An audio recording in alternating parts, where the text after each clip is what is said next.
Hey, everybody. Thank you so much for tuning in to the Recovery Clinic Live with me, co-hosts Chris Dickey and Jimmy McGill. Jimmy, turn on your... Yeah, I was trying to be anonymous today. I didn't want anybody to hear me. Yeah, we can't have you muted. You got stuff to say. I do got some stuff to say. Coming in, thank you so much for choosing not to be an island of one today. The Recovery Clinic was created just for that purpose, to help people during this pandemic to find connection to us and the community as a whole. The recovery community is a wonderful fellowship, so I'm grateful that you're here with us today. We've got a lot to talk about. Jimmy, one of the things that we always remind our viewers is to like our page. So I'm going to do that now. Please do that and share this live video to get our comments and engaging discussions out there. Jimmy, you have something to say too, don't you? Yeah, absolutely. As a reminder, guys, this is a public page, so always be mindful of what you say in the comments because they're there forever once you say them. Big shout out to the Office of the Drug Director for making everything we do possible. We're very glad to have everyone tune in. We want to talk all things recovery. We want to answer questions. There's no sense in people continuing to die and stay caught in the grip of addiction when so many solutions are out here. So that's what I wanted to say. Absolutely. So tell me, you posted something yesterday that was a bit of good news. Oh yeah. I had some good news. So for the first time since I was 18 years old, I was officially released from custody yesterday. It was like, parole stopped being a hindrance, Chris, to me a long time ago. When I made a conscious decision to be a productive member of society and to stop using, doors started opening. God started giving me a platform to use my story in an amazing way. But it really feels like a chapter is finally being closed and that I can finally move past it. I did change history. I was the first person in the state of Arkansas. And as far as I know, Arkansas was the first state to actually allow an active parolee to hold a state position. So we've just got amazing leadership from our senators, our representatives, our governor, our drug director. And so, that really made it easy for me to transition. But yesterday I was officially released, Chris, off of parole, which I have been on since I was 18 years old, and I'm 43. So it's been a long fight, but it's over, bro. Like, I can go get on a plane right now and go to Hawaii. I don't have to get permission. Huh? But do that right now. That's straight recovery, bro. What an awesome God, So what do you got going on, man? Well, I want to dissect that a little bit. One of the things that I get asked a lot is, how long does it take for you to, kind of that history of being on paper, right? And so I would always say, as long as I'm engaging in positive life habits, like what you said, I'm not really worried about, getting off paper. You know what I mean? It's going to take care of itself. And so one of the things that happened to me when I was over in Oregon, I was on probation, and I was having this conversation with my probation officer, and talking to me about what her family was going to do for Easter, and it was like 2 weeks away, right? And she was talking about what her family's going to do about with Easter, right? And it blew my mind at that point because I realized that my life was changing in a positive way. Because she wasn't talking to me about how she's going to put me in jail, how she's going to revoke my probation and put me in front of the judge again. She was talking about her family and what she's going to do with at Easter, right? Right. And I started feeling like a human, because before then, like I'm sure that you felt, you're just your number, you're on paper. You don't have a voice, you don't have an identity except what your number is, right? Right. Because I was not trying to find a loophole and or some trick on the system, I was going through it, right? Right. On paper quick. I mean, it took a decade. Yeah. You know, you can't. I mean, that's the miracle of recovery for me. One of the things is, you know, it just doesn't exist anymore. You know, my whole record's been expunged, and and it wasn't something. I guess what I'm trying to say is it wasn't something I was focusing on. It was just a consequence of recovery. Yeah, and you know, probation and parole, honestly, for people like me and you, Chris, that's a consequence of addiction. Like, right, like, and I get that people have to be held accountable for our behavior. You know what I mean? But let's dive into that. Let's talk about that. Let's let that lead us into you know, something John Shinhouser said when we had him on the show a couple of weeks ago was, you know, we call addiction a disease, and then we criminalize those who suffer from it, right? Like, where's the line of what you are responsible for and you're not responsible for? Does that make sense? Absolutely. Well, you're staring at me like you don't know what I said. So, well, I think it's a great question to answer.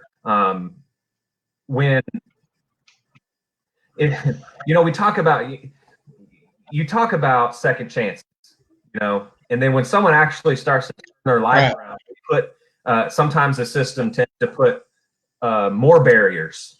You know, I remember when I was you know, early in recovery, I would get these job offers, and then 2 weeks later they'd rescind them. You know, I just, you know, be able to work for them because of the background check. Yeah. And so that was hard because it wasn't like, you know, I was, I mean, has that ever happened to you? Yeah, absolutely. Hey, can you refresh your page or something? You got something going on your audio. I don't know if it's you or if it's just the way I'm hearing it. Oh. So I'm going to talk to an imaginary Chris, like he's still right there beside me. Here we go. And there he is, where he's coming in, and one, bam, there he is. Let me hear you talk, Chris. I'm here.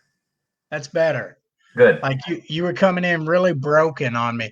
Yeah, absolutely. There was a time that I could not get a job because of the choices I made growing up. Like, right. Honestly, people don't want to hire someone who has an extensive criminal history. And it doesn't matter how much good you do today, that paperwork will always show that you were at one time this, and this. And so there were times I couldn't even get jobs at a temporary service mowing grass because it was like they were afraid I would steal the grass after I cut it, which is a true story. I mean, that's the truth. Like, I struggled for work the first 2 years of my recovery. It was a faith-based place called Exodus that actually hired me for my first real steady, stable job. Yeah. Which is kind of cool because when society was like, we don't have nothing for you, the church was like, well, we do.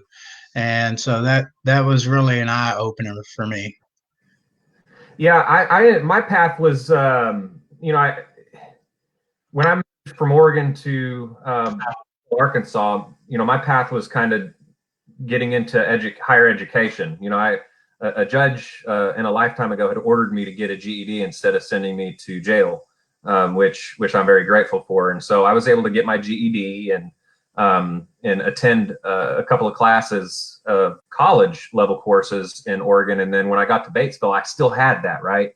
Yeah. I have had a record in a suitcase full of clothes, and that's it. But I had the requirements to get enrolled in college, and that's what I did in Batesville. And so I kind of spent all of that time, you know, in school and kind of making a name for myself there on that campus, and letting the transformational parts of education and recovery take shape, right? And then 10 years had passed, and I was eligible for expungement, and then doing that, and then now it's, you know, so it's like I wasn't even looking to do that. It was just a suggestion one day by somebody, and then I was able to do that. Yeah, that would be, man, listen, do you know what? I would love to get a pardon, you know, to get it wiped off. But, you know, people, I mean, I got to try, you know, I got a state job. I got to try. I got to shoot for it. You know what I mean? Well, just keep going. I mean, and those things will happen. Yeah. But like I said earlier, Chris, honestly, it never really hindered me. From the second I found recovery, everything changed. The police suddenly no longer had problems with me. Imagine that. The problem was me and my drug use. You know, it was never them. But I had an inability to accept my personal responsibility, so I blamed everybody for my stuff. And I was always mad at the police when all they were really doing was their job. You know, I was the issue, not them. But then you do there were some knuckleheads that were just tired of dealing with me and would be a little rougher sometimes than they had to be. But honestly, I brought that on myself too. That's the cost of doing business. That's the cost of doing business with a person. Hey, so when I hear you know, that victim, everybody's out to get me type of mentality, I always share this story, because I mean, it's like, you know, it's basically them saying, and I said, I mean, this is me too. You know, life's not fair, right? Life's just not fair. I was dealt a horrible hand of cards, and so I always say this, that life isn't fair, right? Why does this family die in a drunk driving accident and they weren't even drunk? They were just right.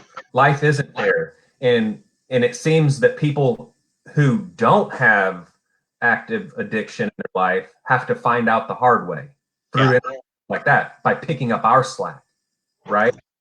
And so and you know, I had to you know my side of the equation is what I had to work on. Right. I had to stop blaming you, and I had to stop feeling like I was the victim to all my circumstances. And the only way for me to have done that was try something different and take another suggestion, because by myself, I was like a baby with a scalpel. I would just keep on hurting myself.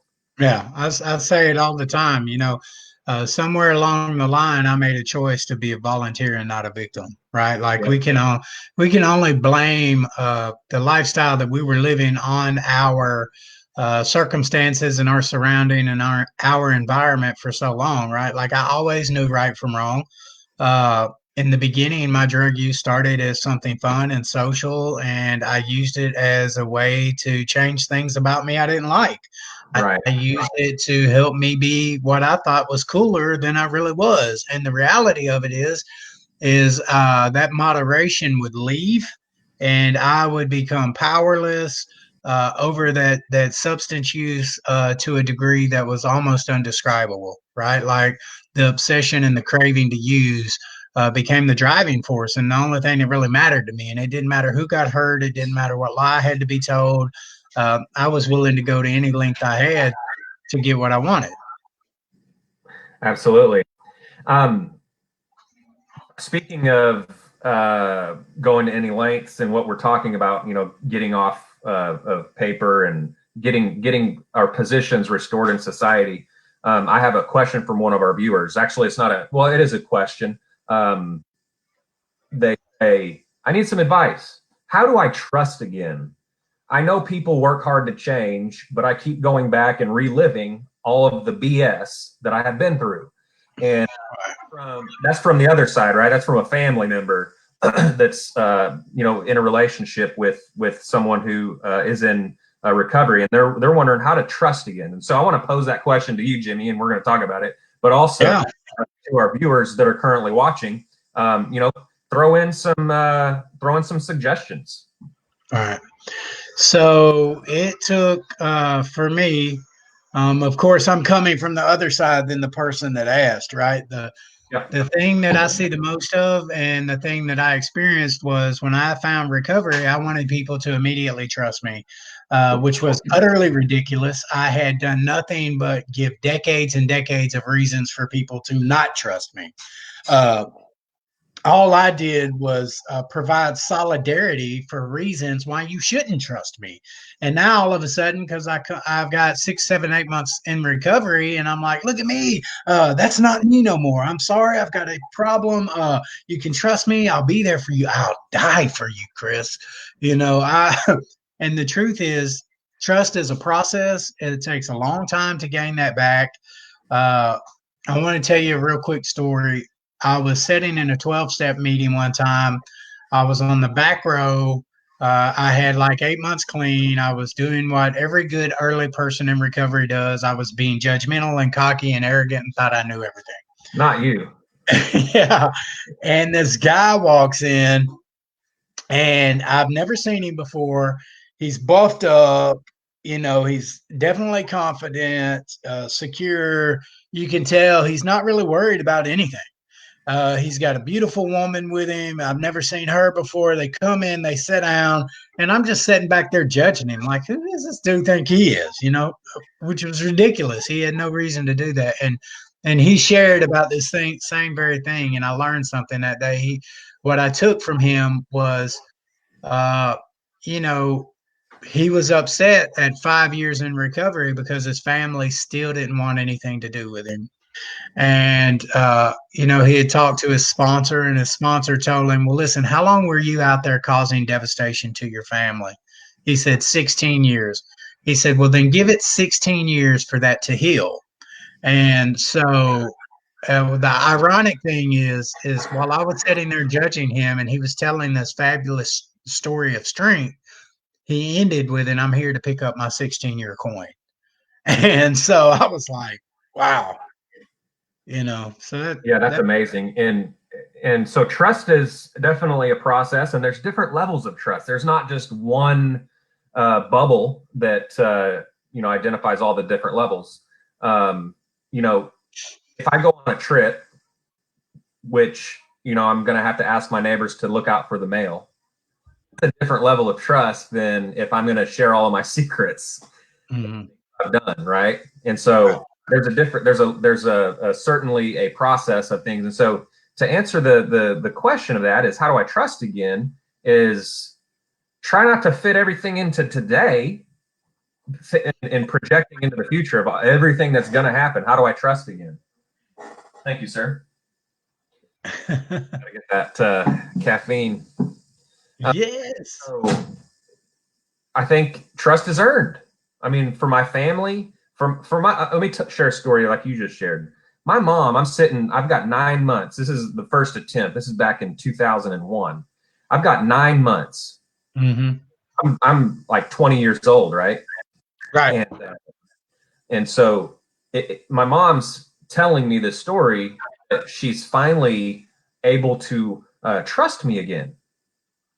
And that she doesn't, every time the phone doesn't ring, she doesn't jump, like thinking that it's the police or the ambulance, right? Or the EMTs calling that it's, and so, it took a long time of seeing recovery related actions for her to be comfortable without having to, every time something happens, to go back to that trauma. Cause it's, active addiction is traumatizing for people. It's a while for that to heal. It takes a long time for that to heal in some cases. Yeah, absolutely. Yeah. My I say it all the time, my gateway drug was trauma, you know. Yeah. Yeah, trauma. And most of us you don't come out of addiction not as a non-traumatized person.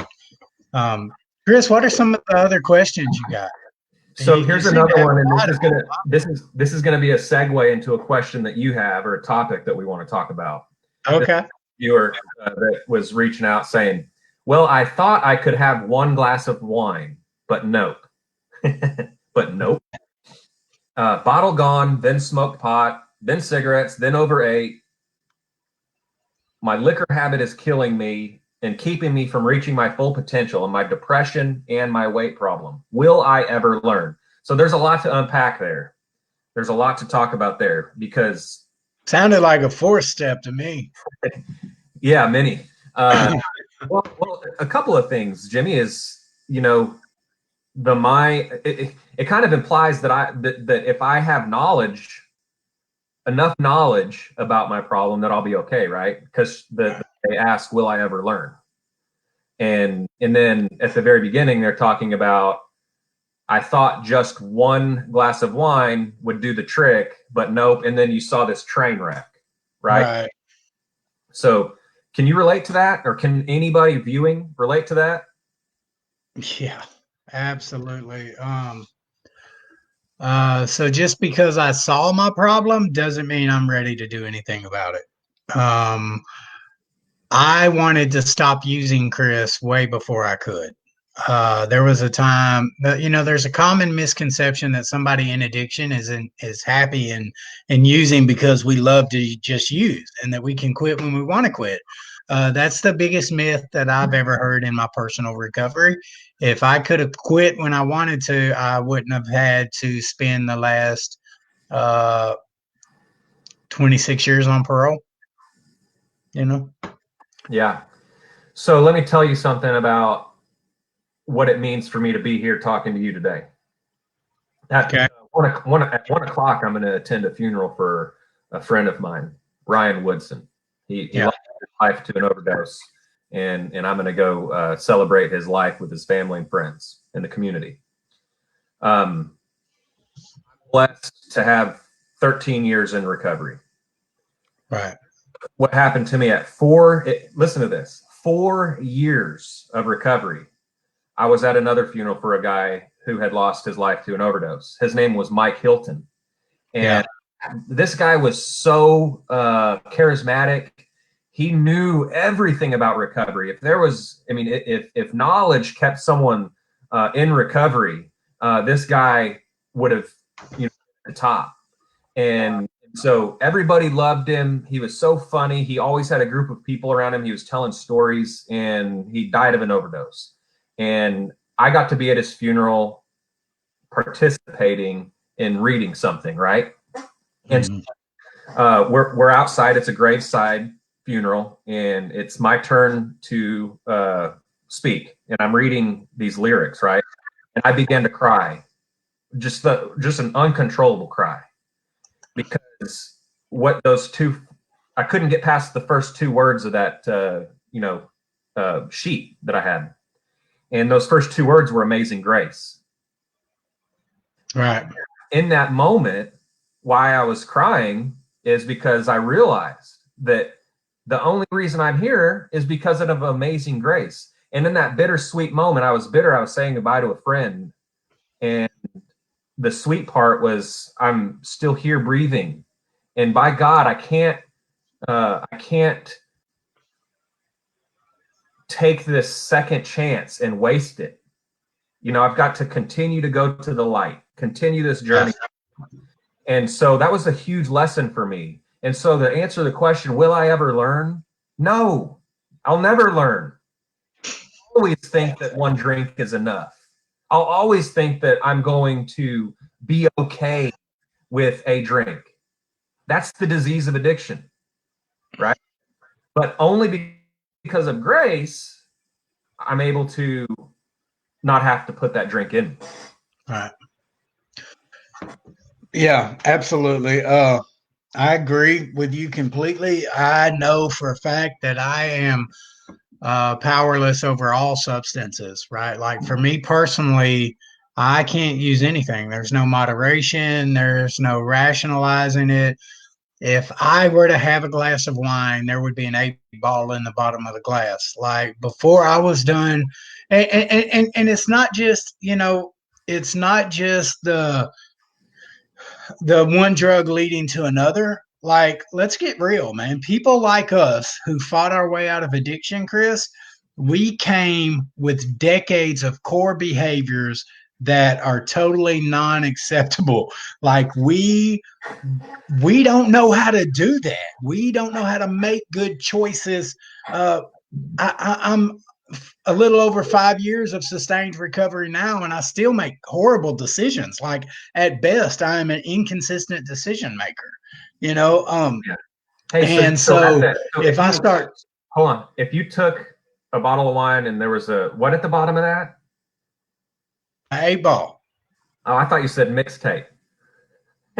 No, yeah, that too. Like all of a sudden, everything about me would change. Like Yeah. I don't know how to do like people you see at these ballrooms, like when they just have a glass of champagne and go on about their business with their wives. I'm gonna be the guy standing over there after that glass, holding the bottle by the neck with my hat on like this. I'm like, "What up, boss man?" Just acting a fool. I don't know how to behave.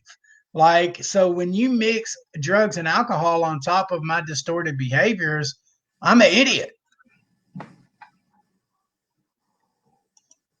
Exactly. So if I'm actually admitting to you that I'm powerless, right? Okay. Wouldn't that suggest that I should act like it? I mean, that's what I try to do today. I'm also powerless.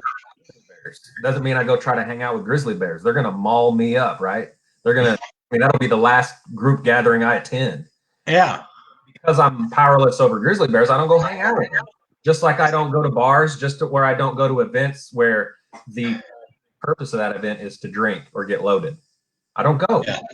I'm just not willing to risk my life for those things. Some people can, I guess, and they're willing to take that risk. I'm not. Right. I'm not either. I'm powerless over a lot of stuff, Chris, and today I know it. And the reason I know it is for the majority of my life, I lived a very unmanageable lifestyle. And because of that unmanageability, I know that I'm powerless. All I've got to do is look at my history, pay attention to the things that I've went through. I am the expert on me. You know what I mean? Are you saying that there's a pile of evidence? Yes, it's a pile is not the right word. There is an astronomical height to the evidence that I could stack up that would show I have absolutely no business trying to use anything. And while we're on that, I hate when I hear people say I'm in recovery from a heroin addiction. The peer specialist in me embraces whatever you want to, but the personal recovery side of me is like, oh, there's no such thing as labeling these addictions. And I know that that's just a way to categorize it for the drug of their choice. But when you say I suffer from alcoholism, somehow that makes me think that you think you can go use heroin, or I'm in recovery from heroin addiction. So what? You can use meth? People compartmentalize. I mean, I see on these Facebook sites sometimes they'll say, "Hey, I'm 9 years from meth and 3 weeks from cocaine or something like that." I don't. I mean, but anyway, let's talk about what you were just talking about with the unmanageability. Unmanageability for me means that, Jimmy, I can't guarantee with you, I can't guarantee with my viewers today, I can't guarantee with my boss, I can't guarantee with my family that I'm not going to get high today. That's right. unmanageability. I can't with 100% certainty say that I'm not going to go out and get loaded. That is unmanageability. I don't know how to live in a life or live in a world or in my skin where I don't go out and seek a substance to change how I feel.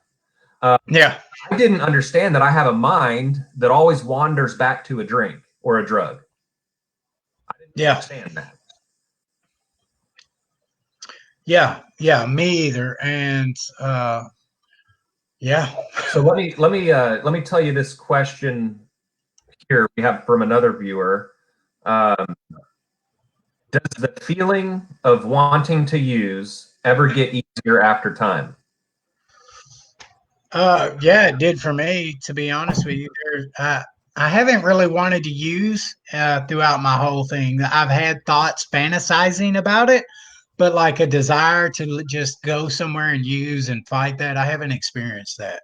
Uh, I know people who are very I close. say if you're well into your recovery journey and you're still white knuckling it, you're doing it wrong. I mean, I'm not afraid to say that.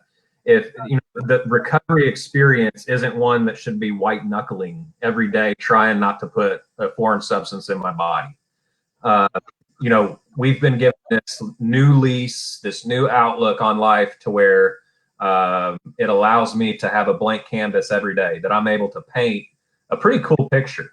I've got a family, I've got a job, a career, I've got a wonderful community of people in my life that if I'm really, really trying to put something in me, I mean, it just doesn't make sense anymore. I've been allowed to create a life where, I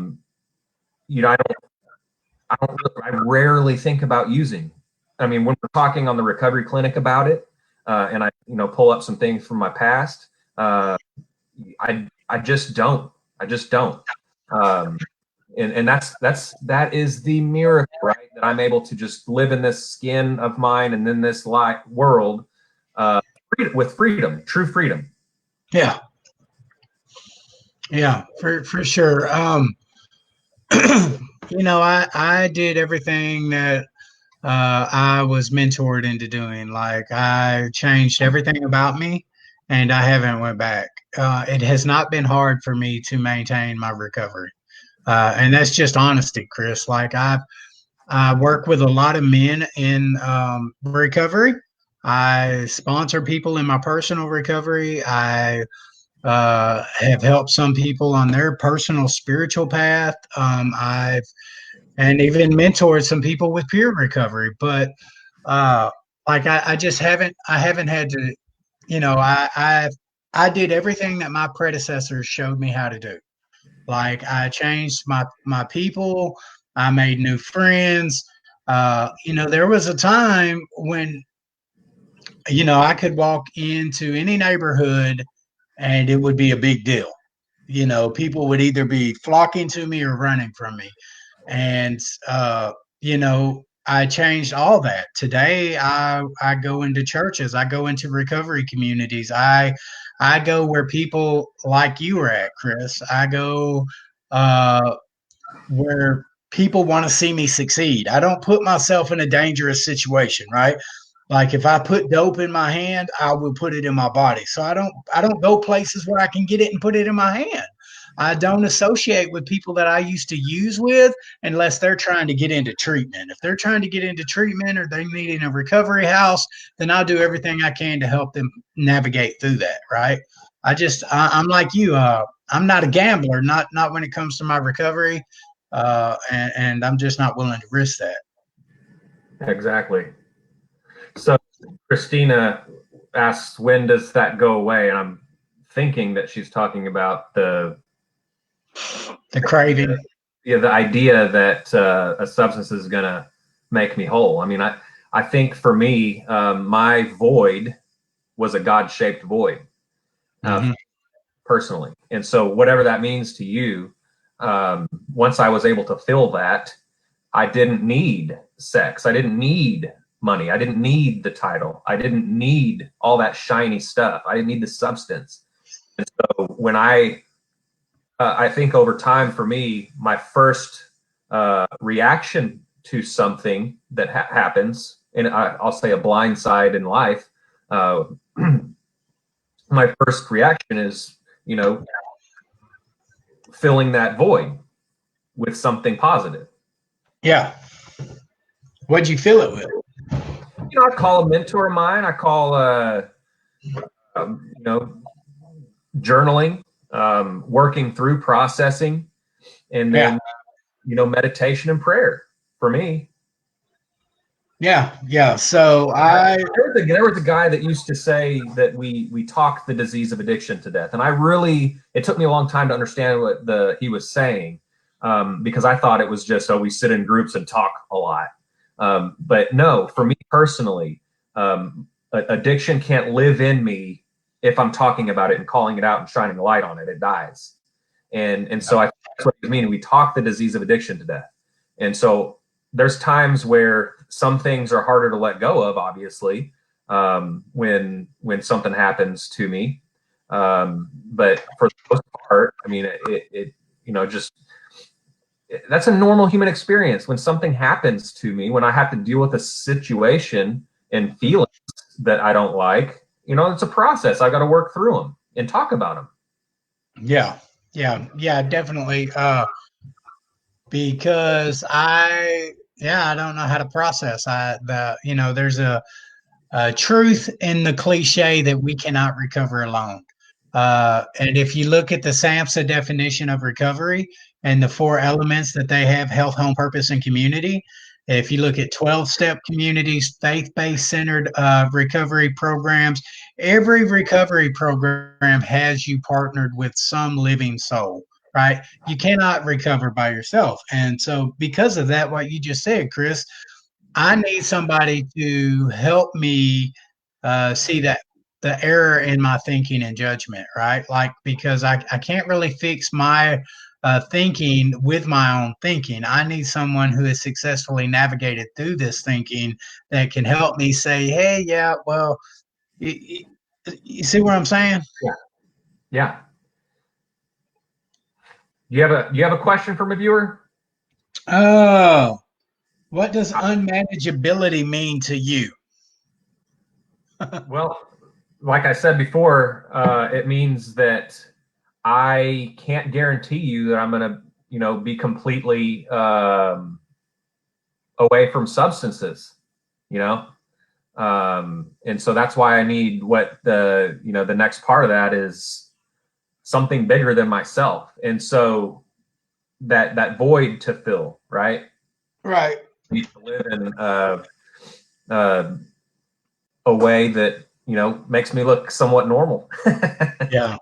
So I remember when I had 7 or 8 months clean, I was, in a Kim-free house, an IOP. It was basically an IOP that you lived at and just had some groups you had to go to, and you had some outside meetings that you had to go to. And so during this early stage of my recovery, I was working with my sponsor, and he's like, Jimmy, I'm working on my unmanageability and my powerlessness, and you couldn't tell me that I was unmanageable. Like, my life was on top of, I was living life. I had a pink cloud. I was riding that joint. I was never looking back. And it was all because I wasn't using, right? But because I wasn't using, suddenly my life was completely better. And so my sponsor literally giggled at me, Chris. He literally said, dude, you are completely unmanageable. And I'm like, wait, what are you talking about? And he says, you got an ankle monitor on. You got to report to a PO every 2 weeks. You're living in a Kim-free house. You don't have a job. Right. And I'm like, well, but that's not a good look. Yeah, but I'm like, but I'm not using. I love life. Like, I'm happy. And it's hard to accept that someone else was managing everything for you. Yeah, and there is a big difference between unmanageability and being happy and sober. You know what I mean? Just because I'm happy and just because I'm sober doesn't mean that my life is manageable. That's fallacy, right? Like, exactly. I'm just. And I'm gonna tell you something else. My unmanageability, my outward unmanageability, is the physical evidence of how powerless I truly was. Yeah. If you're in recovery, Chris, and you're riding around with fictitious tags and no insurance, your life is still unmanageable. Why are you bringing up my past?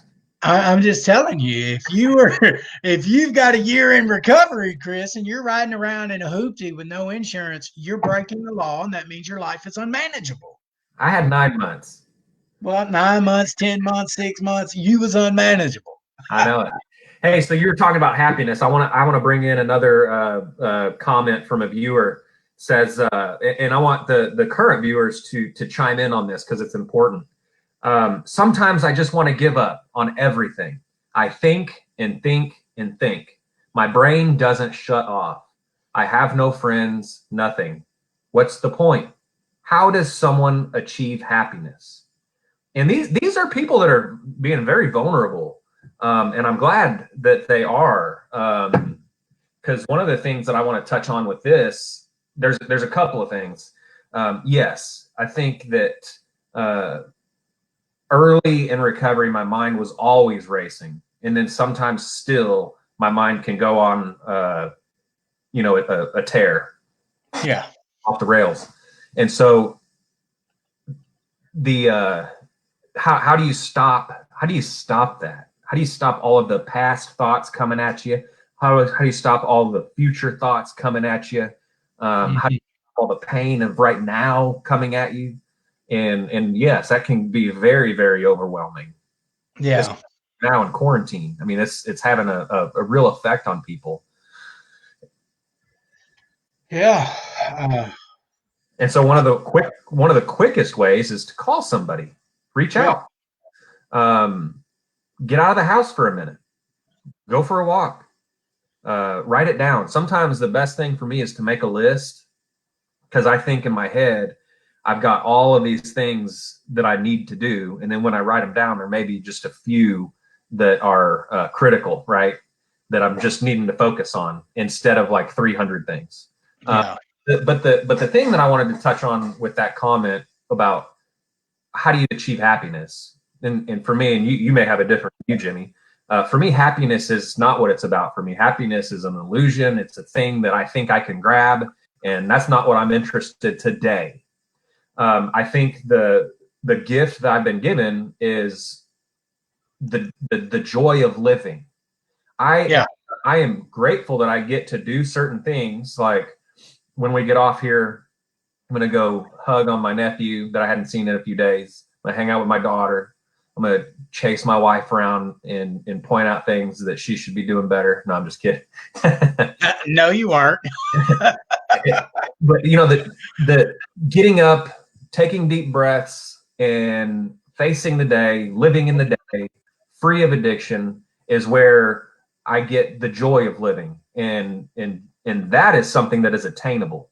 Happiness is just kind of a byproduct of living right. Happiness is a byproduct of doing things that are healthy for me. Yeah. A contradictory way of how I used to live. Yeah. So what you're really saying is, if you want a happy lifestyle, do things that will lead you to happiness. Kind of like when you hear someone say, if you want to feel esteemable, do esteemable deeds. Yeah. If I don't want the bill collector after me, I got to do something. Pay your bills. Pay my bills. If I can't pay my bills, I need to get a better paying job. Those types of things. And I don't want people that I've got these it took a long time for me to get that job. It just took, but I was able to get through it. Right. Yeah, absolutely. I want to pull up Christina Peebles, what she's saying right here: catch it, check it, and change it. Do you ever use that, Chris, when you're combating with your negative self-talk?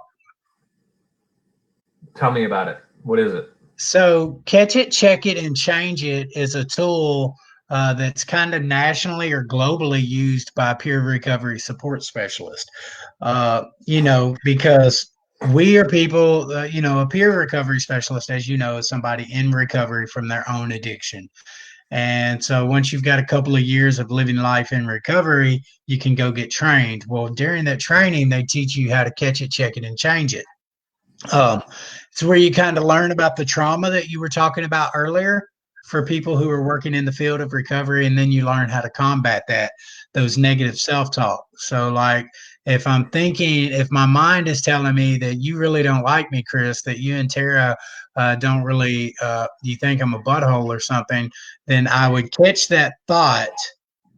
I would check it against the physical evidence that I have to either support that claim or show that it is a distruth, right? And then I would change that thought based on the evidence I have to either support or deny it. Does that make sense? Yeah. So in this scenario, you'd catch it, check it, and flush it. Yes. That's pretty gross. Well said. So another thing too, I mean, there's no like rocket science type concept here. There's no hard to understand mathematical equation. It is simple.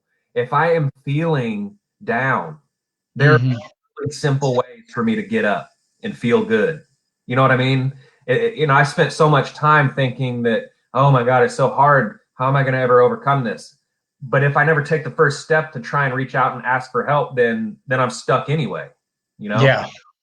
And I've tried to complicate things, but it really is simple. And Joe is, I mean, that's it. How hard is that? My mind's going to tell me it's hard, but the action is simple. Right. Call somebody. Yeah, absolutely.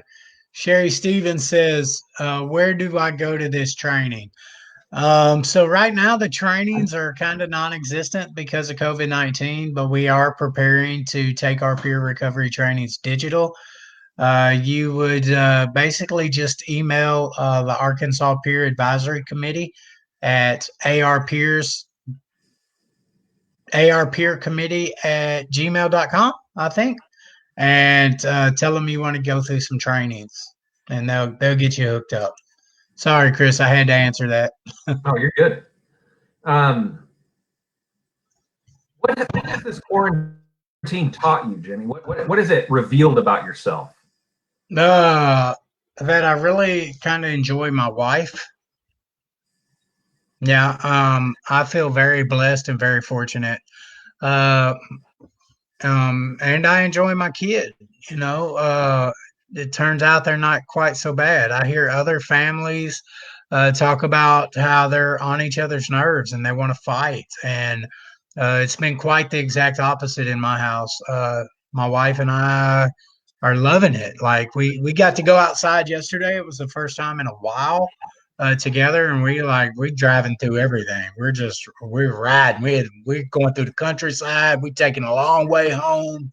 I go out every Tuesday, but together we haven't really been out. And so what it's really showed me is I have a family to be grateful for. Yeah. What were you listening to in the car? What were you listening to when you were? Who got to pick the music? You or Chelsea? We didn't listen to music. We were just hanging out. Oh, I love it. I love it. Yeah. Last night we actually took our son to his grandmommy's for the first time in like 10 weeks.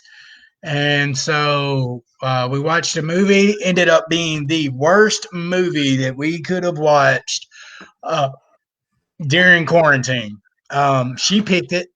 It sucked. It was a Netflix movie, and so you don't have to say it. You don't have to say it. Oh yeah, I gotta say it. What was the name of it? Something Lies. It's too dangerous. It's too dangerous to share.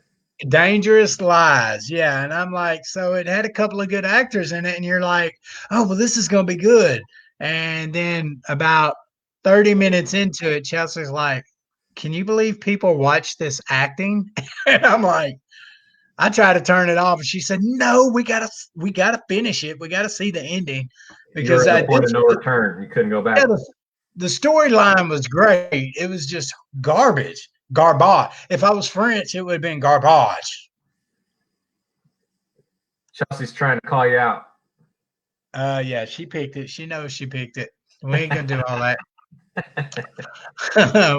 She knows she picked it, Chris. One of the things that I'm learning is, the absolute critical need for balance. If I'm not doing the things necessary for my recovery, my family life is going to be out of balance. My career life is going to be out of balance. My spiritual life is obviously going to be out of whack. And so one of the things that I am reminded of daily is when I focus, whatever I focus on grows, right? And if I focus on my spiritual life, that's going to grow. And in turn, it's going to creep into all my other areas of my life. And that's what I need. Yeah. To be. Yeah. So let me ask you something, Chris. How do you get up and start your day to maintain your recovery? Okay. Well, I mean, do you have some type of ritual or routine that you do? I mean, well, for to your personal. be 100% honest right now is I'll get on Twitter. That's the first thing I've been doing outside of like, saying a little prayer in the morning that I'm really consistent on. Then I'll jump on Twitter and then probably ruin all of that. Yeah. And then, jump in the shower and get ready. Yeah.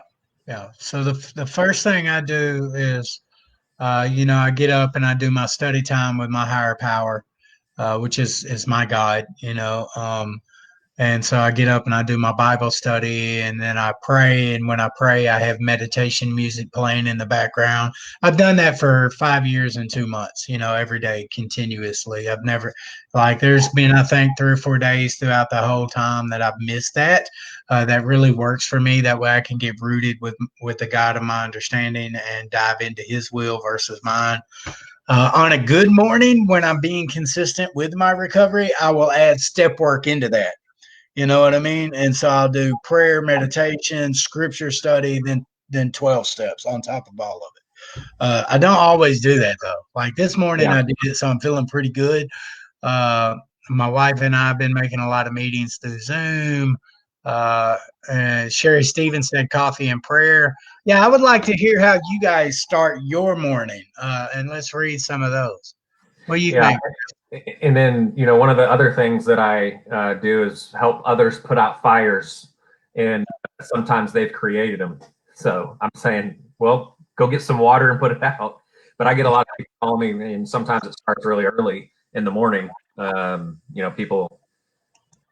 Yeah. Christina Peebles said, yes, I have to focus on boundaries too. With both kiddos home, husband working overtime, I have to focus on what's truly important.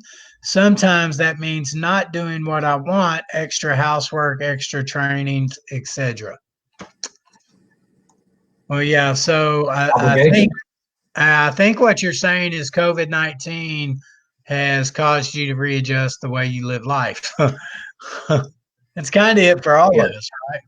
Yeah. So I'm gonna, in the last 6 weeks since we've been, since this hit and changed our whole world, there's been times where I don't want to get out of bed. There's been times where I just want to stay and unplug and don't do anything.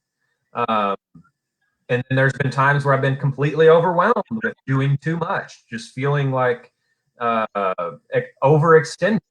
And times where I've been completely in the moment and, getting lost in gratitude. And so I think that we should give ourselves a break and cut ourselves some slack, that there really is, I think there's a couple of fundamental things that we can't lose sight of. And that one is to maintain that connection with you. Maintain the connection with whatever I feel is going to, keep me balanced. And for me, it's God. Yeah. And so those things are a constant. And then everything else, I'm telling you, it's a roller coaster right now. Yeah. So what would you like to leave your viewers with today, Chris? Well, first, a shout of gratitude. Before we do go, let's spend a little time talking about the need to reach out for help and the need to depend on others. I want to spend a couple of minutes talking about Ryan Woodson and kind of, celebrating his life. He had an infectious smile and something that I'll never forget. he had big plans for his future. Mm-hmm. We're going to go out and honor him here in an hour and be with his family. But one of the things that the story that we were able to share on behalf of his family, his parents, wanting to get his story out in order to help save someone's life. Yeah. I've been inundated with people reaching out and saying how much his story has caused them to think and reevaluate their situation, which is exactly what his family and Ryan would have wanted, right? But something that is very important to say, and it's hard to say, it's hard to accept and process for me. Over the course of everybody reaching out to me, I've been able to piece together his last moments, and I've shared this with the family that because they were the ones that helped me do this. Is he was getting ready. He made appointments to go out and seek treatment. He had made appointments to get a new sponsor, and he was, in fact, had messaged this person at Wednesday at 9:23 p.m. Sometime after that, between then and Thursday, he passed away. So what it does is, like a lot of people do, I have done it. I'm an overdose survivor. What happened to me right after I got out of the hospital was I wanted to put the same poison in my body because I didn't know I was suffering from an addiction. And so this says the same thing about Ryan, is that he had big dreams, big plans for his life. He didn't want to die. In fact, he was making his agenda to get better, to get help. But what did he do? He was going to do like hundreds of thousands of people do. I'm going to go do this one more time because I know I'm getting ready to put it down. Right? And so please, I beg of you, if you are in that situation, please, whatever you do, just go get the help. Don't do one more time because it can cost you. Yeah. And so I want to just say, I love you, Ryan. And I know that you are in a better place, and you have made a difference. You have made a huge difference. Yeah. We never really know if we're going to make it back, What's that old cliche? I don't know if I have one more recovery in me, but I know I have a return to use. So, man, my heart goes out to you, Chris, and his family. And as we said last week, in the state of Arkansas, the naloxone administration rate has tripled, which means the overdose rate has tripled. And that's due to COVID-19. The suicide rate has also spiked to 2 or 3 times higher than its normal rate. So if you need assistance and want to use Chris and I as a resource to help you get into treatment, message this page. Go check out artakeback.org, which is the Office of the Drug Director. It's got all these funded providers that regardless of your financial standing or insurance, there are state funds that can help you get into treatment. If you need recovery housing, if you need someone to talk to, we're in a position to do that warm handoff to put you in contact with whoever you need to be in contact with. That's what we want to do, and that's why we do what we do. Chris, we do that daily, guys. We do that daily. So if you're afraid of how you're going to navigate getting help, please don't be a barrier. Jimmy and I and a lot of other people we can connect you to do this daily. We will give you the help you need. Just reach out. That's all you got to do. Come in. The recovery community is a broad, roomy environment. We want to introduce you to the family. So, if you don't know how to swim, we'll teach you. Just jump. Jump! We got the floaties. Yeah, we got some floaties. Well, Chris, it's been a great show. Thank you guys for tuning in. Our hour is up, and so we love you all. Please share our videos.